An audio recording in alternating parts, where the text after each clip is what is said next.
மக்களே, ஒரு 30 செகண்ட் இதை ஸ்கிப் பண்ணாமல் இந்த சாங்கை மட்டும் நீங்கள் கேட்குறீங்களா? மீட்பர் உயிரோடு இருக்கையிலே என்ன குறை உண்டு சொல் மனமே, என் மீட்பர் உயிரோடு இருக்கையிலே.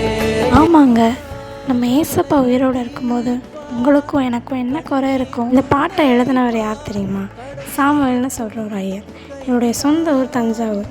இவர் ரொம்ப பெரிய ஒரு ப்ரொஃபஸர், அப்புறம் ஒரு போதகராகவும் இருந்திருக்கிறார்.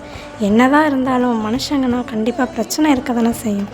இவரும் அதே போல தான் பல பிரச்சனையோட தோல்வியோட ஒரு ரோட்டில் நடந்து போகிறாரு. அப்போ கீழே கிடக்கிற ஒரு பேப்பரில் என் மீட்பர் உயிரோடு இருக்கிறாருன்னு எழுதியிருந்தது.